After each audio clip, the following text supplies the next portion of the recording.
So you're sitting in the movie theater waiting for your movie to begin, the lights dim, and someone comes out with a flashlight, standing in front of the screen, a la Blair Witch style, and begins to tell you what you're about to see. Hmm. When this movie opens, this is what happens. And then this happens. And then, by the time they get to the third explanation, I'm willing to bet that you're going to be right behind me heading out of the theater. We did not come here for information. We came here to be immersed in the story, to be entertained. But what happens on the screenwriting level or television writing is we tend as new writers to want to tell the information. There are two reasons I've seen that this tends to happen most of the time. The first reason is that the writer literally thinks the audience isn't going to get it. When I've mentioned this in coverages, I've had writers come back and say to me, Barb, you're giving the audience too much credit. They're not going to get it, so I have to explain. So don't tell me it's bad writing. It's bad writing. Nobody came there to have someone stand in front of the theater and explain the movie. If it needs explaining, you didn't do your job. Second one is that the writer hasn't quite mastered their skill set yet, even if they're coming from being an author. It's a very specific skill set to be a screenwriter or even a television writer because it requires you to write only what the camera is seeing and hearing while creating emotion on the paper. I mean, that's difficult enough to do in a novel where you have a much larger playing field where you can discuss feelings, internal monologues. None of that goes into the movie whatsoever. But in their attempt to compensate, they'll either end up with the incredibly long expositions, internal monologues describing feelings. Basically, they end up writing a book. Or worse, everything goes into the dialogue and they end up explaining the story. Neither one creates a motion picture that can be produced. So today we're going to look at a scene that I have written that is completely wrong. And I've kept it really simple and short, so I don't want to make the video too long. And then we're going to take a look at how to make this actually work, where we're not breaking that famous show don't tell rule. Because if you are doing this, and you may not even realize you're doing it, you need to go back and edit this because this will sync your screenplay faster than anything. It is bad writing 101. So let's jump in and take a look at it now. Right in. Exterior mountain clearing day. A large group of students gather around survival instructor Hank Murphy, 55, rugged but talkative, who stands beside a table overloaded with gear. Hank paces back and forth, preparing to give a very long speech about everything they will be doing today. Welcome, everyone. Today we will learn survival by doing core activities. First, you will purify water from that muddy stream over there using a filtration system I will demonstrate. Second, you'll trap small animals, rabbits, squirrels, possibly raccoons, by using snares I will show you how to tie. Third, we'll build emergency shelters using branches, tarps, ropes, because at night temperatures may drop. Fourth, you'll forage edible plants such as wild onions, dandelion greens, and mushrooms, and I will point them out so you don't eat poisonous ones.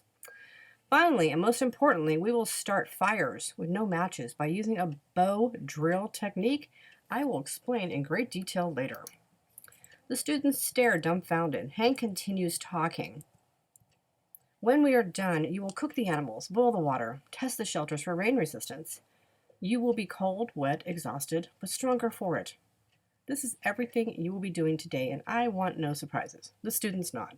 The fact that he's telling us what's about to happen before it happens. You're going to go build a fire. You're going to go do this. You're going to do that. Okay, there's zero suspense now. This also ruins the natural curiosity of the audience. Like, ooh, where's this going here?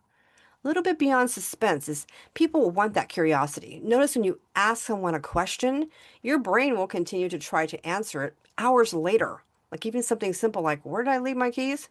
Then you go off and you do something else. And while you're sitting there doing something like watching this video, suddenly you remember, oh yeah, I left them on the table.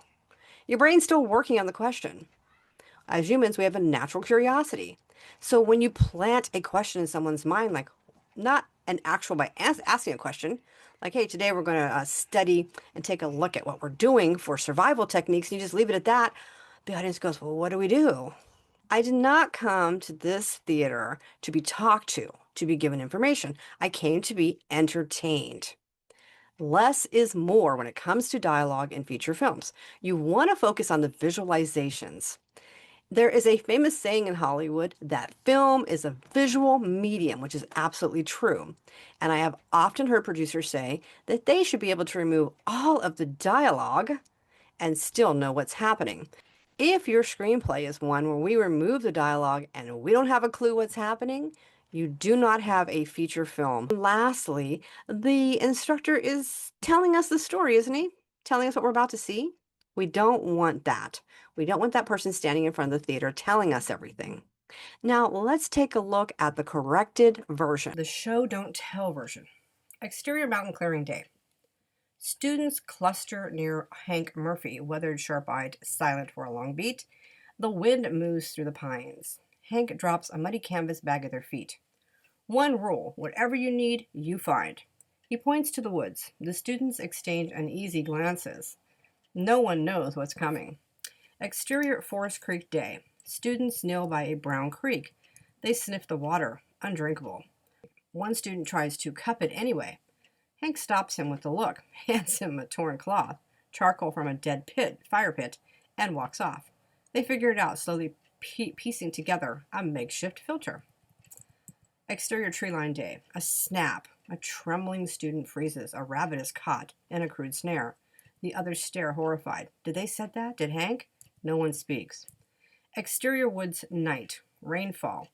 The group scrambles, gathering sticks, stringing tarps, weaving branches into shelter walls. Everything becomes a frantic blur of survival. In the dark, a tiny spark flickers. A bow drill scraping ember to life.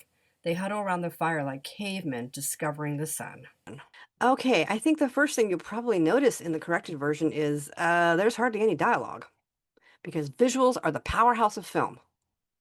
This time, the audience is discovering what is going to happen as it's actually happening, rather than being told beforehand. Watching them learn the different skill set for the survival that they're doing, the survival training, we're experiencing it as it goes along. It creates a natural sense of mystery, like how does this work? What happens? What happens next? And we know there's probably going to be some reversals in there. I didn't add a lot of reversals in that. That's really not the purpose of this particular exercise. But there's going to be some reversals, some unexpected things. It's a movie. They're expecting to be entertained. But for sure, we want to stay with the visualizations rather than the explanations. Another thing, and I didn't really write this in the exercise, but I've often seen as they're doing it, the instructor's explaining. Don't do that either. The visuals are the powerhouse of film. If you can show it, don't write it in the dialogue. Here we have a situation where the action replaces the exposition, all that dialogue, where he was telling us what happens first, second, third. Get rid of all that and just show it. Show, don't tell. Now, one of the things that I think really helps writers is to stop thinking of your description in your screenplays as a description. I even hate that word. Think of it from now on as action. For this example, we're in an outdoor scene. So instead of describing everything like it's a wooded area, shaded trees, a fire pit, there's an RV off to the side, some survival equipment. No, don't describe the scene. This is not a novel. Don't do that. Instead, you have different characters. Let's say one's a little clumsy and one's an expert. So have one fall over the fire pit area and the survival kid's like, what are you doing? Get over there and get stuff out of the kit. Now we see the kit. Integrate it with the action of the scene. Why do we want to do that? Because it involves the reader, who is the audience, on a visceral level with your story. They're not just reading information now. They are participating in the action. That's what locks them in and keeps them involved in your story. It is the most powerful style of writing. It is an actual skill set that you're learning that is called screenwriting, and it's the reason that screenwriters get paid what lawyers get paid, because it's not easy to do.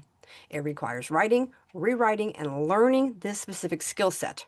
If you got some value out of this video, give it a thumbs up, subscribe, And if you are a writer who's has some scripts, television, limited series, or screenplays that are market ready, and you can't get the reads, you're having some difficulty there, you're welcome to join me over on Substack under the title Guerrilla Screenwriter. There's no paywall, so come on over.